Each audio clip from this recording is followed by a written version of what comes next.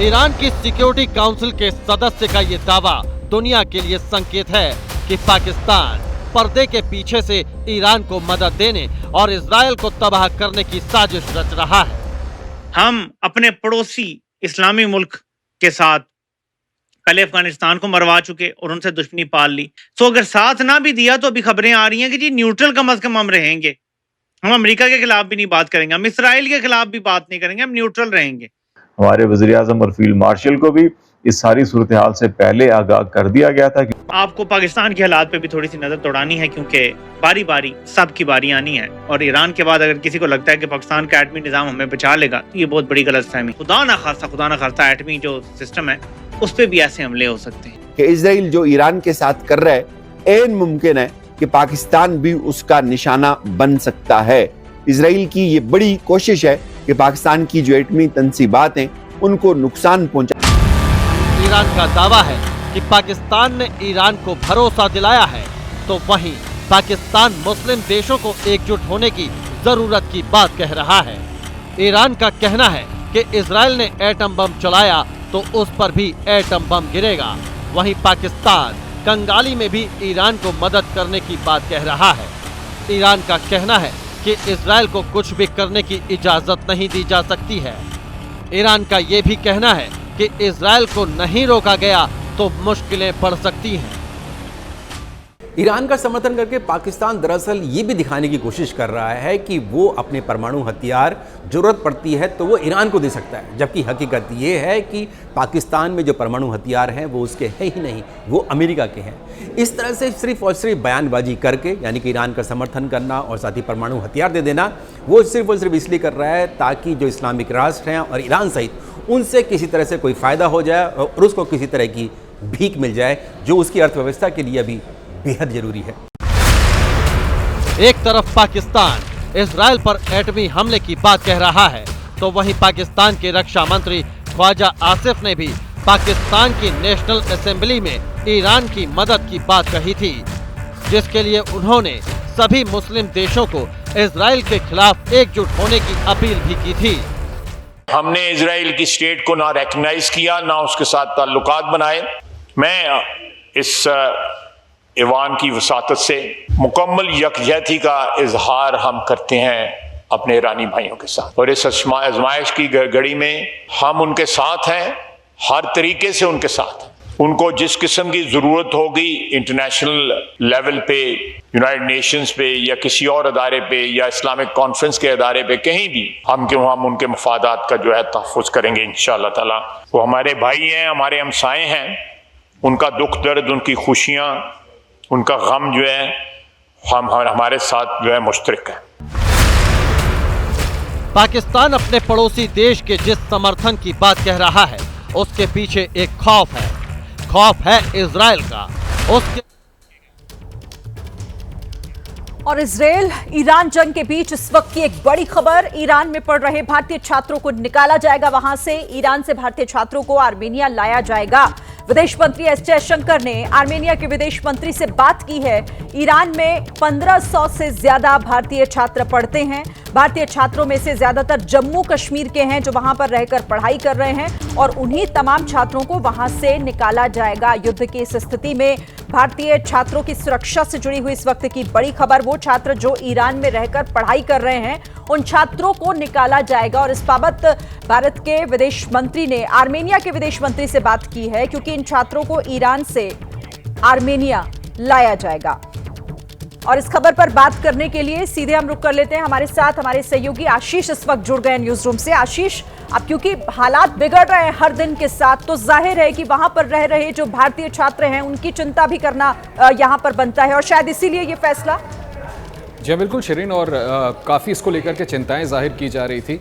जो वहाँ पर छात्र हैं, इंडियन स्टूडेंट्स या फिर स्टूडेंट्स ऑफ इंडियन ओरिजिन, उनके तो जो अभिभावक हैं, जो फैमिली मेंबर्स हैं, वो लगातार चिंता जाहिर कर ही रहे थे। आप देखिए तमाम पॉलिटिकल पार्टीज़ भी, अभी आपने कश्मीर का जिक्र किया, ज़्यादातर जो स्टूडेंट्स हैं वो जम्मू और कश्मीर के हैं। हमने देखा था कि चीफ मिनिस्टर उमर अब्दुल्ला ने भी बाकायदा एक्स पर पोस्ट करके निवेदन किया था भारतीय विदेश मंत्रालय और एक्सटर्नल अफेयर्स मिनिस्टर से कि किसी भी तरह से रेस्क्यू करके बाहर निकाला जाए। अब हमें ये बड़ी जानकारी मिल रही है कि विदेश मंत्रालय ने बाकायदा ईरान की सरकार को संपर्क साधा था, जिसके बाद उन्होंने उस पर रिस्पॉन्ड भी किया है सकारात्मक तरीके से। और अब ये तय हो गया है कि जितने भी इंडियन स्टूडेंट्स और Indian students of Indian origin हैं उनको बाकायदा आर्मेनिया के जरिए भारत निकालेगा। ईरान के जो इम्पैक्ट वाले एरियाज हैं वहाँ से नॉर्दूज बॉर्डर जो है आर्मेनिया का, वहाँ तक एस्कॉर्ट करके बसेस में इन छात्रों को ले जाया जाएगा और उसके बाद संभवतः उनको वहाँ से ले आया जाएगा। मैं आपको ये भी बता दूं कि पिछले कुछ दिनों से लगातार भारत रीलोकेट कर रहा था अपने करीब 10,000 नागरिक जो वहाँ पर हैं सेफर प्लेसेस पे, लेकिन ये बड़ा कदम है जो हमें जानकारी मिली है कि भारतीय जो वहाँ पर दूतावास है उसने संपर्क साधा था और अब ईरानियन सरकार के साथ मिलकर के भारतीय छात्रों को वापस निकाला जाएगा। हरियाणा के सोनीपत में मॉडल की हत्या, पानीपत के रहने वाली शीतल की हत्या कर दी गई है। सोनीपत में नहर से शीतल का शव बरामद हुआ है। बताया जा रहा है कि गला रेतकर हत्या हुई है शीतल की। पुलिस ने शव को कब्जे में ले लिया है और जांच शुरू कर दी है। तो पानीपत की रहने वाली एक मॉडल की हत्या कर दी गई। इस वक्त की बड़ी खबर, गला रेतकर हत्या हुई है। हरियाणा के सोनीपत में मॉडल शीतल की हत्या की गई और सोनीपत में नहर से शीतल का शव बरामद हुआ है। पुलिस ने फिलहाल इस मामले में अपनी तहकीकात शुरू कर दी है। फिलहाल जो जानकारी निकल कर आ रही है ये कि गला रेतकर शीतल का मर्डर किया गया। इस पर और क्या डिटेल हमारे पास सचिन हमारे सहयोगी हमारे साथ जुड़ गए हैं। सचिन, क्या अपडेट इस पर?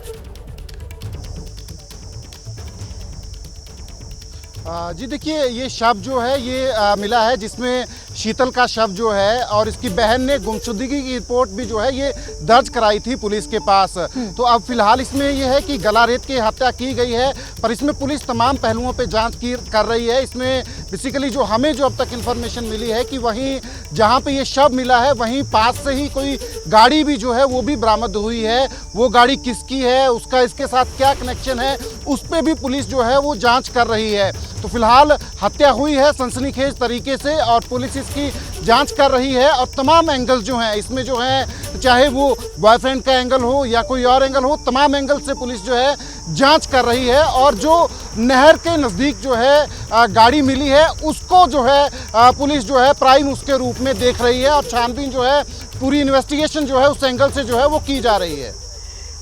आपने कहा कि परिवार की तरफ से जो शीतल की बहन है उनकी तरफ से शिकायत गुमशुदगी की दर्ज कराई गई थी। परिवार ने कोई आशंका, किसी पर शक कुछ जताया है? उनकी तरफ से कुछ बताया गया है?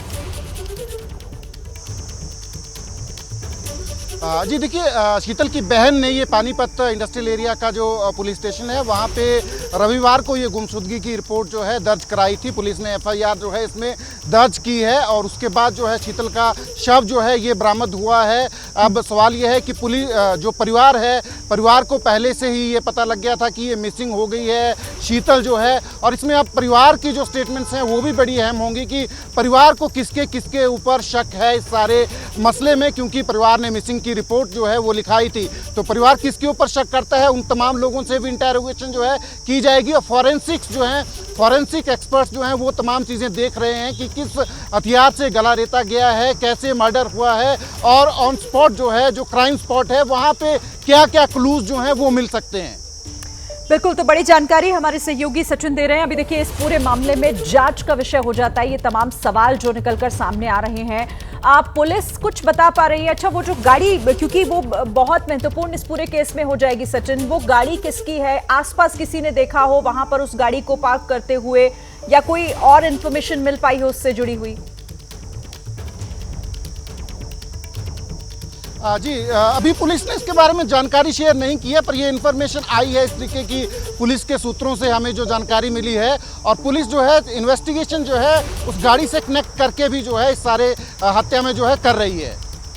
ठीक है, यानी अभी शुरुआती तौर पर पुलिस इस मामले में कुछ बता नहीं रही है, लेकिन जैसे ही जांच आगे बढ़ेगी उम्मीद है कि इसे लेकर और जानकारी मिले। लेकिन जरा मुझे इनका प्रोफाइल हमारे दर्शकों को एक बार बताइएगा। पानीपत की रहने वाली बताई जा रही हैं, मॉडल है पेशे से, और क्या डिटेल मिल पा रही है? परिवार, क्या बहन से संपर्क हो पाया है? उन्होंने क्या बताया है इनके बारे में?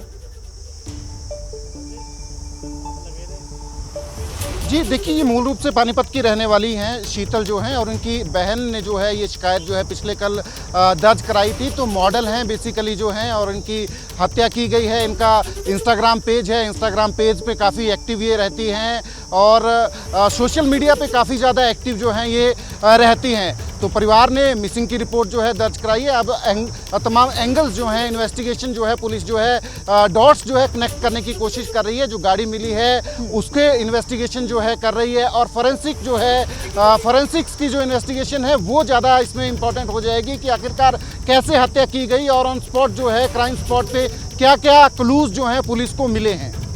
आप जो जानकारी मिल रही है सचिन, बताया जा रहा है कि ये शूटिंग के लिए निकली थी, जहां शूटिंग होनी थी वहां जा रही थी।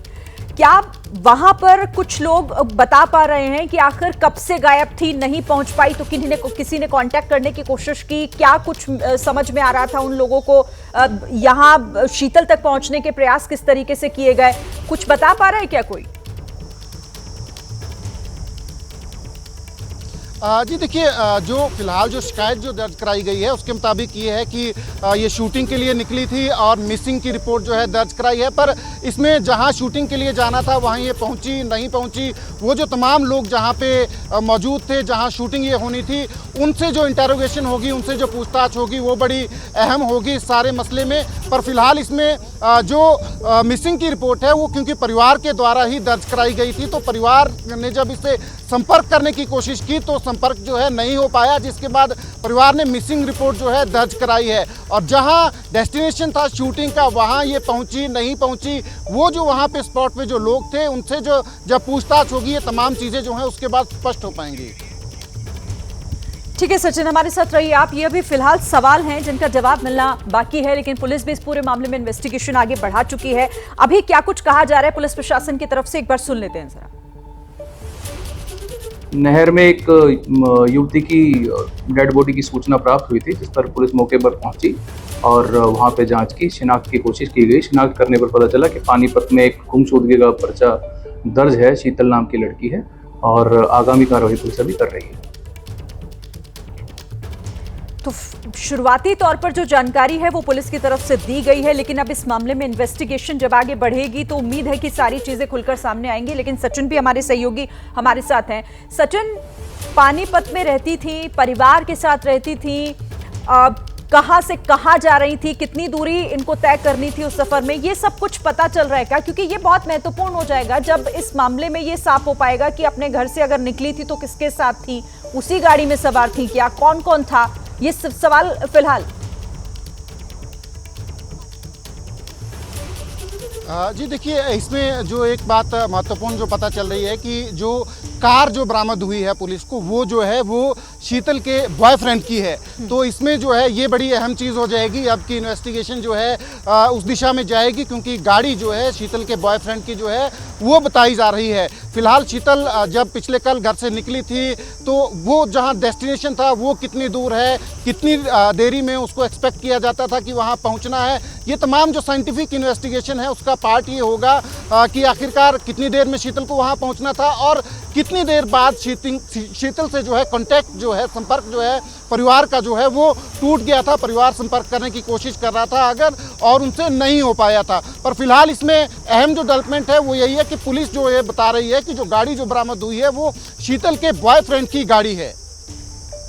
ये तो अपने आप में काफी बड़ा सवाल हो जाता है। लेकिन सचिन, अब ये बॉयफ्रेंड कौन है या फिर कहाँ है, क्या करता था, किस तरीके से, इसके बारे में अभी और जानकारी जुटा रही है पुलिस। कुछ बता पा रही है उसके बारे में? कौन है ये शख्स? जी देखिए, ये इसराना का रहने वाला सुनील है जिसकी ये गाड़ी है, जो उसका बॉयफ्रेंड बताया जा रहा है। पर अब सर्कमस्टांसिस क्या रहे हैं वहाँ पे, किन सर्कमस्टांसिस में शीतल की जो डेड बॉडी है वो बाहर मिली है, गाड़ी जो है जहाँ पे बरामद हुई है, ये तमाम जो डॉट्स हैं इन्वेस्टिगेशन जो है उनको पुलिस को जो है जोड़ना पड़ेगा। तमाम जो कड़ियाँ हैं उनको जोड़ना पड़ेगा, उसके बाद ये हत्या की गुत्थी जो है सुलझ पाएगी। परिवार के कुछ लोग बता पा रहे हैं क्या इसके बारे में, जिसको आप कह रहे हैं कि सुनील नाम के शख्स की ये गाड़ी है और वही शायद बॉयफ्रेंड भी बताया जा रहा है? किस तरीके के रिश्ते दोनों के बीच थे? क्या कोई तनाव था या कोई लड़ाई झगड़ा, ऐसी कोई बात निकल रही है सामने? जी देखिए, अभी ये इन्वेस्टिगेशन जो है इनिशियल स्टेज पे है। पर परिवार की जो स्टेटमेंट्स होंगी उसमें ये अहम होगा कि सुनील के साथ किस तरह के रिश्ते थे, गाड़ी बरामद हुई है, किन सर्कमस्टांसिस में वो वहाँ गई थी सुनील के पास जो है, और जहाँ से डेड बॉडी बरामद हुई है कार में डेड बॉडी नहीं मिली है तो बाहर जो है डेड बॉडी मिली है। तो ये तमाम सर्कमस्टांसिस जो हैं उनको इन्वेस्टिगेट जो है करेगी पुलिस। परिवार की स्टेटमेंट इसमें अहम होगी कि आखिरकार सुनील के साथ किस तरीके के रिश्ते जो हैं वो शीतल के थे। पर फिलहाल ये गाड़ी जो है ये एक अहम कड़ी जो है इस सारे मर्डर में जो है, कत्ल में जो है वो साबित होगी। अच्छा, ये इंफॉर्मेशन, ये जानकारी पुलिस को कहां से मिली कि यहाँ पर एक गाड़ी है और यहाँ पर ये जो लाश पड़ी हुई है, शव फेंका गया है, इसके बारे में किसने बताया? किसने सबसे पहले शीतल की बॉडी को देखा?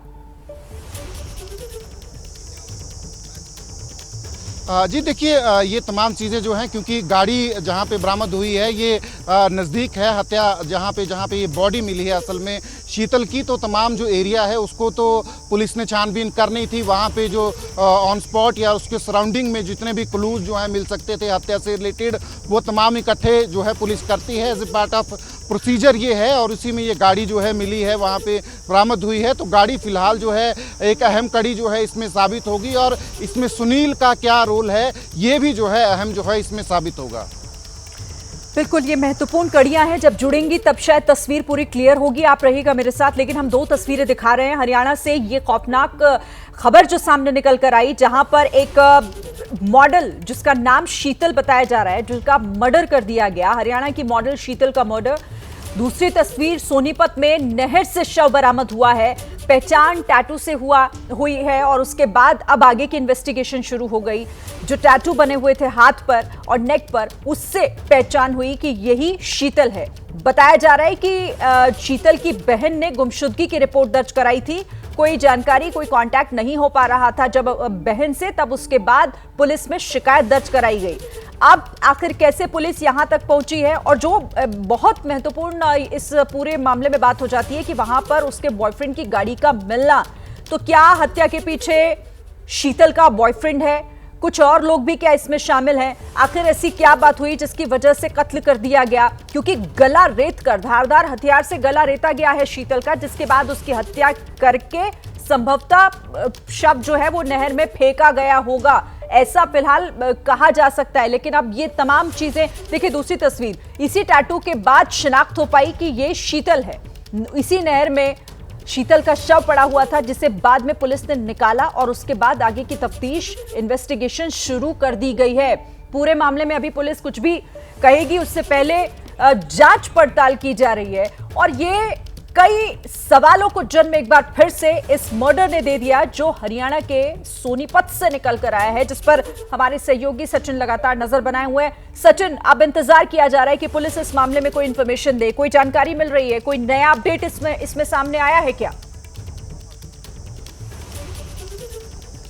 जी देखिए, इसमें एक और जो जानकारी है कि जो शीतल है, शीतल की तरफ से नेहा को फ़ोन किया गया था कि उसका बॉयफ्रेंड उसे पीट रहा है। इस तरीके की जानकारी जो है वो सामने आ रही है और उसे ज़बरदस्ती जो है कार में बिठा के ले जा रहा है और उसके बाद फ़ोन जो है वो कट जाता है और परिवार की तरफ से उसके बाद जो है संपर्क करने की जब कोशिश की गई तो संपर्क जो है नहीं हो पाया शीतल से, जिसके बाद जो है परिवार ने शिकायत जो है मिसिंग रिपोर्ट जो है वो दर्ज कराई थी। तो इसमें यह भी अहम हो जाता है कि जब फ़ोन जो है नेहा को जो बताया जा रहा है कि आता है शीतल की तरफ से कि उसका बॉयफ्रेंड उसको पीट रहा है और उसे ज़बरदस्ती जो है लेके जा रहा है, तो ये भी नेहा की जो स्टेटमेंट है, नेहा के जो एज ए विटनेस जो है स्टेटमेंट है, ये बड़ी अहम हो जाएगी। अगर फ़ोन आया शीतल का तो कितने बजे फ़ोन आया और उसकी लोकेशन जो है शीतल की उस वक्त वो कहाँ थी जब उसको फ़ोन आया, तो ये तमाम कड़ियाँ जो हैं ये जुड़ेंगी और उसके बाद ये जो मर्डर की जो हत्या की जो कहानी है वो सुलझेगी। पर फिलहाल इसमें ये बड़ी अहम डेवलपमेंट है, एक तो गाड़ी का मिलना, उसके बॉयफ्रेंड की गाड़ी का मिलना, और दूसरा जो बताया जा रहा है कि नेहा को फ़ोन आया था, उसकी बहन को फ़ोन आया था शीतल की तरफ से कि उसका बॉयफ्रेंड उसको पीट रहा है। तो ये अहम हो जाएगा कि ये सारे सर्कमस्टांसेस जो हैं क्या रहे हैं जिनके चलते जो है कि शीतल का मर्डर हुआ है। ये तो बहुत महत्वपूर्ण, और ये दो जो कड़ियां फिलहाल जुड़ रही हैं ये तो इशारा इसी तरफ कर रही हैं कि कहीं ना कहीं जो मर्डर हुआ है या फिर जो कुछ भी शीतल के साथ हुआ उसके पीछे कहीं उसके बॉयफ्रेंड का हाथ तो नहीं, क्योंकि उसकी गाड़ी मौके पर मिलना, और जिस तरह से हमारे सहयोगी बता रहे हैं सचिन कि बहन को कॉल किया गया था और ये कहा गया था शीतल की तरफ से कि उसके साथ मारपीट हो रही है, उसका बॉयफ्रेंड उसे गाड़ी में जबरन बैठाकर कहीं ले जा रहा है, जिसके बाद फोन कट जाना और उसके बाद सीधे शीतल का शव बरामद होना। आप सचिन, अब बहन ही काफी सारी चीजों को लेकर जो है वो जवाब दे सकती है, क्या ये भी पता चल पाया है कि आखिर कहां ले जाया जा रहा था? क्योंकि अभी तो थोड़ी देर पहले ये सूचना मिल रही थी कि शूटिंग पर जा रही थी शीतल और वहीं से फिर वो गुमशुदा हो गई, लेकिन अब बताया जा रहा है कि बहन को कॉल किया था उसने और ये बताया कि बॉयफ्रेंड उसके साथ मारपीट कर रहा है, उसे ले जा रहा है जबरदस्ती कहीं। सचिन जी देखिए, इसमें शीतल की बहन की स्टेटमेंट जो है पुलिस को, इसमें शीतल की बहन की जो स्टेटमेंट है वो बड़ी महत्वपूर्ण हो जाएगी कि आखिरकार शीतल जो है कहाँ पे जाना था, उसका डेस्टिनेशन क्या था। जैसे बताया जा रहा है कि शूटिंग पे जा रही थी, तो वो डेस्टिनेशन क्या था जहाँ पे शूटिंग पे जाना था, और बीच में इसका बॉयफ्रेंड जो है वो कहाँ मिलता है, उसके साथ कहाँ मुलाकात होती है। ये तमाम चीज़ें पार्ट ऑफ इन्वेस्टिगेशन है, पुलिस तमाम कड़ियाँ जोड़ने की कोशिश कर रही है। पर इसमें जो अहम जो डेवलपमेंट्स हैं वो यही हैं कि एक तो नेहा को फ़ोन आया था शीतल का, जो बताया जा रहा है कि उसका बॉयफ्रेंड उसके साथ मारपीट कर रहा है, उसको ज़बरदस्ती जो है कार में बिठाने की कोशिश कर रहा है, जिसके बाद फ़ोन कट जाता है और उसके बाद परिवार संपर्क करने की कोशिश करता है पर संपर्क नहीं हो पाता है, जिसके बाद मिसिंग रिपोर्ट जो है वो लिखाई जाती है और सुबह जो है शीतल का शव जो है वो नहर के किनारे मिलता है और वहीं पे जो है गाड़ी भी जो है मिलती है। तो हरियाणा के पानीपत से इस वक्त की बड़ी खबर, जहां पर एक मॉडल का मर्डर कर दिया गया है। जो जानकारी निकलकर सामने आ रही है, गला रेत कर हत्या की गई और उसके बाद नहर से मॉडल शीतल का शव बरामद हुआ। तस्वीरें आपके टेलीविजन स्क्रीन पर, जहां हरियाणा के म्यूजिक एल्बम में काम करने वाली मॉडल शीतल, जिसका मर्डर कर दिया गया है, पानीपत के खलीला माजरा की रहने वाली, रविवार को शूटिंग के लिए गई थी। बताया जा रहा है तब से ही वो गायब है। परिवार ने गुमशुदगी की रिपोर्ट भी दर्ज कराई थी।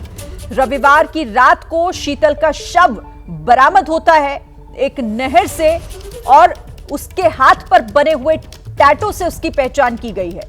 हरियाणा की मॉडल शीतल, जिसका मर्डर, और उसके बाद अब यह सवाल कि आखिर इसके पीछे की पूरी कहानी है क्या, और पुलिस भी इस पूरे मामले पर इन्वेस्टिगेशन कर रही है। इस पर बात करने के लिए सचिन हमारे साथ जुड़े हुए हैं। सचिन, कुछ जानकारी निकल कर आ रही है क्या सामने बॉयफ्रेंड को लेकर? क्योंकि अभी तक तो इसी तरफ इशारा हो जाता हुआ दिख रहा है कि इस मर्डर के पीछे कहीं ना कहीं उसके बॉयफ्रेंड का हाथ दिख रहा है।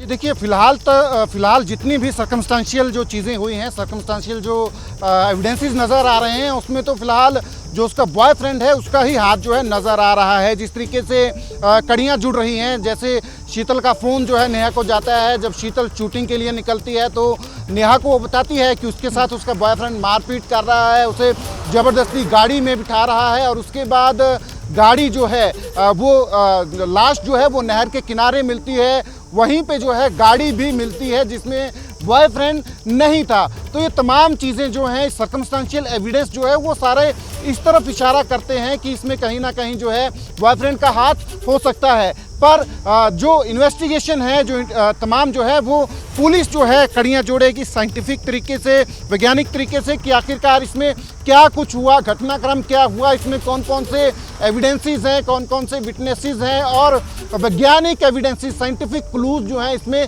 क्या हैं, गाड़ी में क्या कुछ हुआ, गाड़ी में से कौन कौन से क्लूज मिलते हैं, ये तमाम चीज़ें होंगी। और इसमें वेपन ऑफ मर्डर जो है वो बड़ा अहम हो जाएगा कि वेपन ऑफ मर्डर जो है क्या था, उसको पुलिस बरामद करेगी, वो कहाँ है वेपन ऑफ मर्डर जो है। तो ये तमाम चीज़ें पुलिस जोड़ेगी। पर फिलहाल तक जितना भी सर्कमस्टेंशियल एविडेंस है वो इस ओर इशारा कर रहा है कि कहीं ना कहीं बॉयफ्रेंड सुनील जो है उसका हाथ जो है इस सारे हत्या में हो सकता है।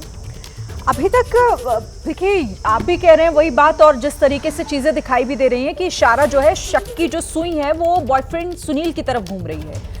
इसके बारे में कुछ पता चल पाया? इसका बैकग्राउंडर क्या है, मतलब ये कहाँ से है, कौन है, क्या करता था, कब से सोना इसको शीतल को जानता था, कुछ पता चल रहा है?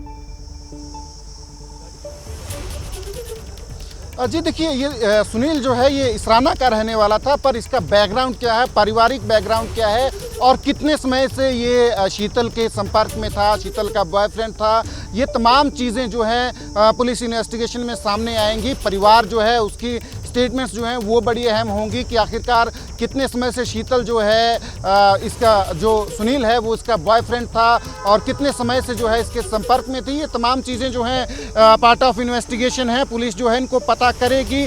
और अगर इनके रिलेशंस जो हैं वो ख़राब भी हुए हैं, जिस तरीके की ये तमाम सर्कमस्टेंशियल एविडेंसेस जो हैं वो इशारा कर रहे हैं, तो वो क्यों हुए हैं, किन बातों पे ये तमाम जो है लड़ाई इनके बीच में हुई है, जिस तरीके से फिलहाल तक तमाम सर्कमस्टेंशियल एविडेंस है वो इशारा कर रहे हैं, तो ये पुलिस जो है इसकी जांच कर रही है। और फिलहाल पुलिस की तरफ से जो है उसको पकड़ने के लिए, अरेस्ट करने के लिए तमाम कोशिशें जो हैं वो की जा रही हैं। रात के समय सुनील जो है वो गाड़ी छोड़ के वहाँ से भाग गया था, जहाँ पे ये बॉडी जो है रिकवर हुई है, वहीं पे नज़दीक ही जो है गाड़ी भी रिकवर हुई है, पर उसमें सुनील मौजूद नहीं था, वो वहाँ से भाग गया था। ये तमाम चीज़ें जो हैं साफ साफ इशारा कर रही हैं, सर्कमस्टेंसेस जो हैं वो इशारा कर रहे हैं। पर सवाल यही है कि पुलिस जो है साइंटिफिक तरीके से इन तमाम कड़ियों को जोड़ेगी, एविडेंसेस, विटनेसेस, तमाम चीज़ें जो हैं इस केस में, क्योंकि जब केस जो है चलेगा तो ये तमाम एविडेंसेस, विटनेसेस जो हैं वो अहम होंगे। और खासकर वेपन ऑफ मर्डर जो है वो क्या था, वो भी एक अहम चीज इसमें रहेगी। फिर राजा मर्डर केस की बात कर लेते हैं, जिसमें साजिश की कड़ियां जितनी बिखरी हैं उतनी ही उलझी हुई भी हैं। राजा रघुवंशी मर्डर केस में तफ्तीश हो रही है, तो प्रेमी के चक्कर में अपने पति को मौत के घाट उतारने वाली सोनम और उसके पति के सगाई का एक वीडियो सामने आया है। सगाई के वीडियो में सोनम का भाई राजा और अपनी बहन को मिठाई खिलाता हुआ नजर आ रहा है। दूसरे वीडियो में सगाई के बाद राजा और सोनम एक दूसरे को केक खिलाते हुए दिख रहे हैं। तीसरा वीडियो भी सगाई के बाद का ही है, जब राजा और सोनम अपनी सगाई को डांस कर सेलिब्रेट कर रहे हैं। वीडियो में देख सकते हैं आप कि ऐसा कहीं से भी नहीं लगता कि सोनम राजा को नहीं किसी और से प्यार करती है और शादी के बाद उसकी इस तरीके से हत्या करा दी। ये 3 तस्वीर, सोनम राजा की सगाई का ये वीडियो जिसमें सोनम का भाई दोनों को मिठाई खिला रहा है पहली तस्वीर में। दूसरी तस्वीर आप देखिए, हाव भाव देखिए, तस्वीर खिंचाने का अंदाज देखिए, कहीं से भी सोनम को देखकर ऐसा नहीं लगेगा कि उसके दिमाग में ये कुछ इस तरह की साजिशें चल रही हैं। तीसरी तस्वीर डांस की है, जब सगाई हो जाने के बाद उस मूवमेंट को सेलिब्रेट करते हुए दोनों अपने परिवारजनों के साथ दिखाई दे रहे हैं। कई ऐसे सवाल जो अभी भी अनसुलझे हैं, पुलिस के लिए चुनौती बने हुए हैं उन तमाम गुत्थियों को सुलझाना। जहां राजा रघुवंशी की हत्या कर दी गई उसी की पत्नी के तरफ से, और कैसे उसने अपने प्रेमी के लिए अपने पति को शादी के चंद दिनों बाद मौत के घाट उतारा। ऐसे कई वीडियो पहले भी सामने आ चुके हैं। शादी के दौरान के वीडियो सामने आ चुके हैं, लेकिन ये सगाई का वीडियो है। देखिए, मध्य प्रदेश के राजा रघुवंशी हत्याकांड में आज नया और एक बड़ा खुलासा हुआ। राजा रघुवंशी की हत्या शिलांग में हुई थी और मौत की शिलांग ट्रिप का एक नया वीडियो सामने आया है, जिसे राजा रघुवंशी का आखिरी वीडियो बताया जा रहा है। दरअसल शिलांग घूमने गए एक शख्स ने सोशल मीडिया पर यह दावा किया कि डबल डेकर ब्रिज को जब वो वहां जा रहा था और उसी ट्रिप के दौरान जब वो वीडियो बना रहा था तो उसके फ्रेम में राजा और सोनम दोनों कैद हो गए। दोनों ऊपर की तरफ जा रहे थे। सोनम ने वही सफेद शर्ट पहनी हुई थी जो बाद में राजा रघुवंशी के शव के पास मिली थी। इंदौर के कारोबारी राजा रघुवंशी की हत्या को लेकर चल रही जांच में एक नया और अहम मोड़ सामने आया। माना जा रहा है कि यह वीडियो हत्या से कुछ ही घंटे पहले का है, जिसे मेघालय में मशहूर डबल डेकर रूट ब्रिज पर 23 मई को रिकॉर्ड किया गया था। और अहमदाबाद विमान हादसे में इस वक्त का अपडेट आपको दे दें। इमारत से उतारी गई विमान की टेल, इसी हिस्से में मिला था विमान का ब्लैक बॉक्स, जिसे उतारा गया है। जो इमारत में फंसा हुआ था, इमारत से इसे उतार लिया गया है। विमान की टेल को उतारा गया है। अहमदाबाद विमान हादसे में कई अलग अलग एजेंसी जांच कर रही है। और देखिए, ये वीडियो भी सामने आ गया है, जिसमें जेसीबी के जरिए किस तरह से इस विमान की टेल को उतारा गया है इमारत के ऊपर से। अहमदाबाद विमान हादसा जब मेडिकल कॉलेज के हॉस्टल में ये घुस गया था दीवार को तोड़ते हुए, जिसके बाद वो तबाही मची थी जिसे कभी भूला नहीं जा सकेगा। और अब जांच हो रही है अलग अलग हिस्सों में और उसी दिशा में यहां पर देखिए ये मलबा भी हटाने का काम एक तरह से हो रहा है। ये टेल विमान की जिसे उतारा गया है। देखिए, महाराष्ट्र के कई हिस्सों में इस वक्त भारी बारिश हो रही है। भारी बारिश की वजह से अलग अलग इलाकों में नदियां उफान पर हैं, सड़कों पर पानी भर गया है। आपको 3 तस्वीरें दिखाते हैं अलग अलग जगहों की, जो बताएंगे कि महाराष्ट्र में कैसे बारिश मुसीबत का सबब बन गई है। और ये तस्वीरें देखिए, रत्नागिरी, भिवंडी, कोल्हापुर, तीनों जगहों पर भारी बारिश के बाद कैसे सड़कें दरिया बनी हुई दिखाई दे रही है। सैलाब के बीच से होकर लोगों को गुजरना पड़ रहा है। आसमान से बरसती हुई बारिश और नीचे नदियों का जलस्तर बढ़ा तो कैसे ये सड़कों पर आ गया, लोगों के घरों में भी घुस रहा है। रत्नागिरी की तस्वीरें हैं, चारों तरफ पानी ही पानी। भिवंडी में आप देखिए ट्रैफिक कितना धीमा पड़ गया है, क्योंकि बारिश का पानी सड़कों पर जमा हो गया है। कोल्हापुर की तस्वीरें आप देखिए, कैसे नदी का जलस्तर बढ़ा हुआ है और अब वो रिहायशी इलाकों की तरफ रुख कर रहा है। रत्नागिरी की तस्वीर देखिए, आसपास जहां तक आप देखेंगे आपको पानी ही पानी दिखाई देगा। शास्त्री नदी है ये, जो इस वक्त उफान पर आ गई है और अपने नदी से ये जो पानी है निकलकर कैसे अब बाहर आ रहा है, दूसरे रास्तों पर बढ़ रहा है। लोग कई जगहों पर फंसे हुए हैं। आप रत्नागिरी की तस्वीरें देख रहे हैं इस वक्त, शास्त्री नदी जो उफान पर है। ये भिवंडी का हाईवे आप देखिए, हाईवे पर किस कदर पानी भरा हुआ है। लोगों के लिए आवाजाही एक बहुत बड़ी चुनौती। एक जगह से दूसरी जगह अगर आपको जाना है तो कैसे रेंग रेंग कर गाड़ियां आगे बढ़ रही हैं। कोल्हापुर में भी कुछ यही हाल। पंचगंगा नदी है ये, जो आपको समझ ही नहीं आएगी कि कहां से शुरू है, किस तरफ इसका वेग आगे बढ़ रहा है, क्योंकि चारों तरफ सिर्फ पानी दिख रहा है। देखिए, महाराष्ट्र के पुणे में कल एक पुल ने जल समाधि ले ली थी। हादसा पिंपरी चिंचवाड़ में इंद्रायणी नदी पर हुआ था, जहां एक पुराना पुल बह गया। पिंपरी चिंचवाड़ में पुल के ढहने के बाद से रेस्क्यू ऑपरेशन शुरू किया गया। बड़ी बड़ी मशीनों से वहां पर मलबे को हटाया गया है और लोगों की तलाश के लिए कई टीमें भी लगाई गई। हादसे के दौरान पुल पर कई लोग मौजूद थे। जैसे ही इंद्रायणी नदी के बहाव में पुल बहा, अब सवाल यहां पर है कि आखिर इस हादसे का जिम्मेदार कौन है। जानकारी के अनुसार पुल पहले से जर्जर हो चुका था। 2 साल पहले नोटिस वहां पर लगाया जा चुका था, लेकिन पुल को बंद क्यों नहीं किया गया था, सवाल तो यहां पर यह उठता है।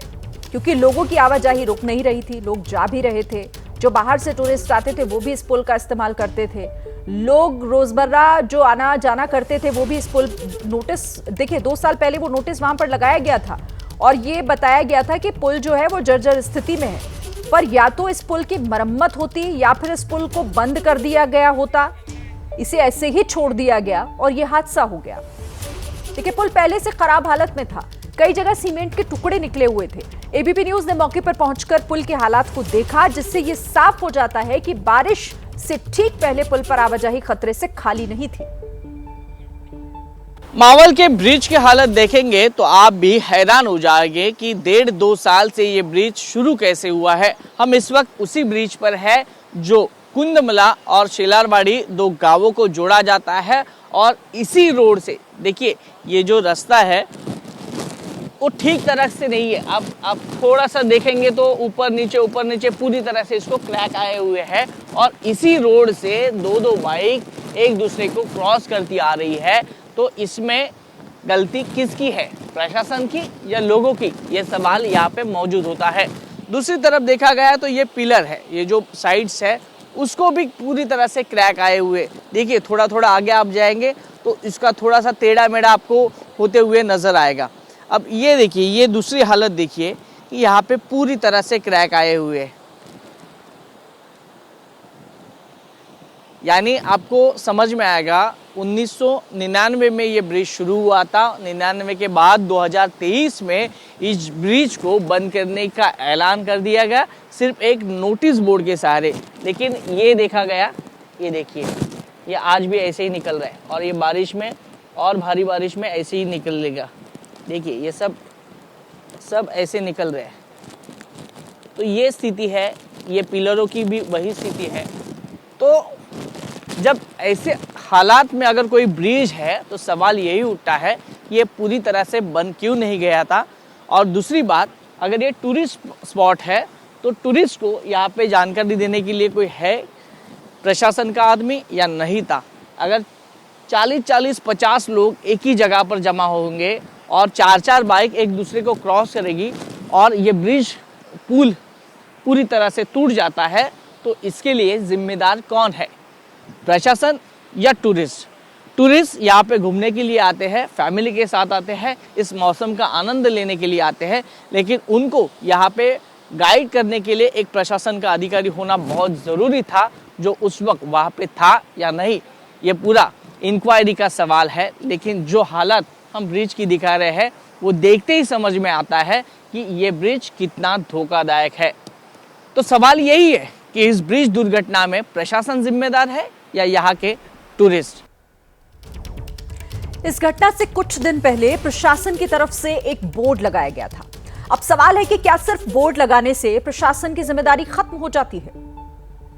आखिरकार प्रशासन ने बोर्ड लगाने के बावजूद भी इतनी भीड़ क्यों जमा हुई और ये हादसा क्यों हुआ, ये जान लेते अपने स्थानीय रिपोर्टर है नजीब मुल्ला जी, उनसे बातचीत करके जान लेंगे। नजीब, क्या लगता है, आप इतने सालों से यहाँ पे कवरेज कर रहे हैं, यहाँ पे जिस प्रकार की भीड़ हो गई, प्रशासन ने बोर्ड भी लगाया है और यहाँ से बाइक जाने के लिए भी बनाई की गई, तो ऐसे में आपको क्या लगता है कौन जिम्मेदार?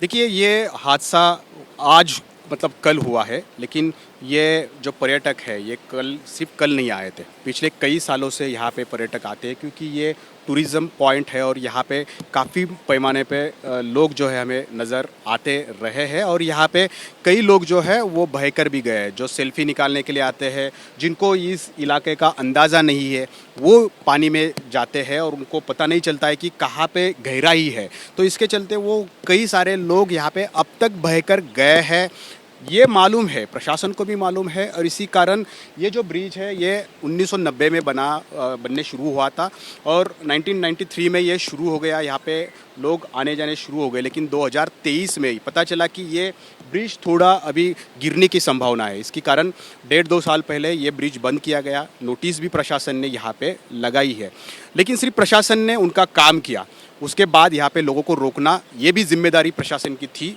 लोग उतने यहाँ पे प्रशासन के दिखाई नहीं देते हैं। दूसरी बात यह है कि 200 से 300 लोग रोज़ यहाँ पे नज़र आते हैं, तो ये 2 या 3 प्रशासन के लोग कैसे उनको रोक पाएंगे? और जिम्मेदारी लोगों की भी है, क्यों हम जान से खेलेंगे? आपको पता है अगर ये ब्रिज बंद है, नोटिस लगाया है, तो फिर लोग भी यहाँ पे जाते हैं और यहाँ पे जान से खेलते हैं।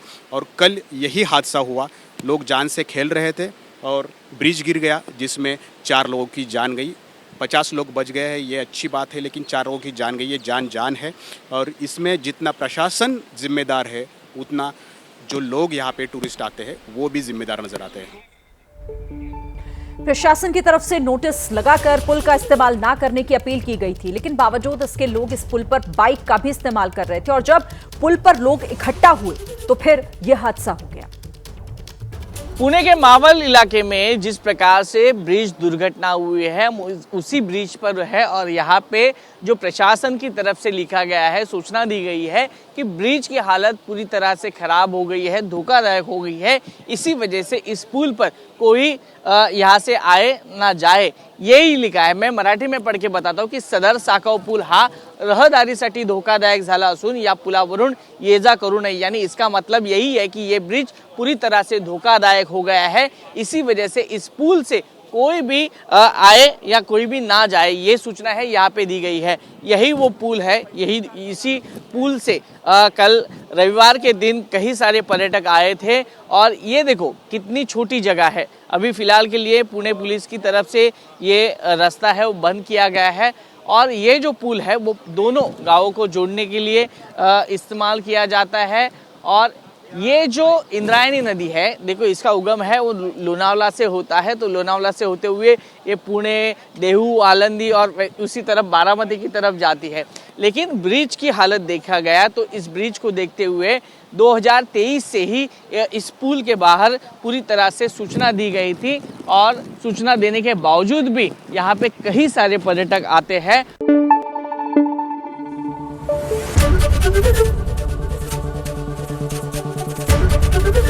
एबीपी न्यूज आपको रखे आगे।